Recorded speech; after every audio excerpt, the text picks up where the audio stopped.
ভাইদেরকে হত্যা করেছে, খুন করেছে। ফ্যাসিবাদের কোনো শোক দিবস হয় না।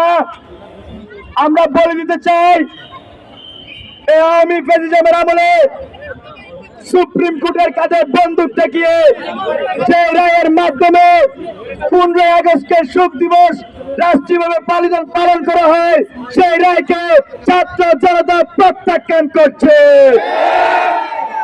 আমরা বিচার বিভাগের প্রতি আহ্বান জানাই, আপনারা এই রায়কে অতি দ্রুত স্থগিত করুন।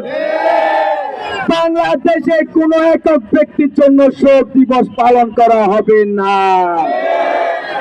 বাংলাদেশের যে ছাত্র জনতার উপর যে ফ্যাসিস্ট আওয়ামী লীগ গুলি চালিয়েছে, সেই ফ্যাসিস্ট আওয়ামী লীগকে বাংলার ছাত্র জনতা ঘৃণা ভরে প্রত্যাখ্যান করছে। বন্ধুগণ, আমাদের যে রেজিস্ট্যান্স উইক কর্মসূচি তার আজকে দ্বিতীয় দিন চলমান।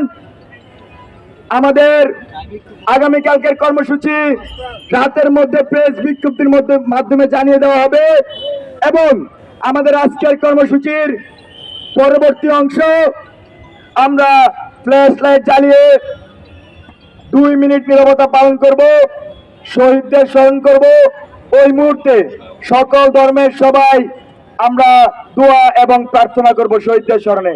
এই প্রোগ্রামটি পরিচালনা করবেন রিফাত রশিদ। আচ্ছা, সবাইকে আহ্বান করবো যে আপনারা সবাই বসে পড়ুন। সবাই বসে পড়বেন, সবাই শুরুতে বসে পড়ুন, সবাই বসে পড়ুন। আমরা দেখতে পাচ্ছি না, সাংবাদিক ভাইদের বলবো যে আপনার স্পেস দিন, আপনার স্পেস দিন। সাংবাদিক ভাই আপনার স্পেস দিন, সবাই বসে পড়ুন। যারা যারা আছেন সকলে বসে পড়ুন এবং সবাই ফ্ল্যাশ লাইটে জ্বালিয়ে দিন, সকলে ফ্ল্যাশ লাইট জ্বালিয়ে দিন।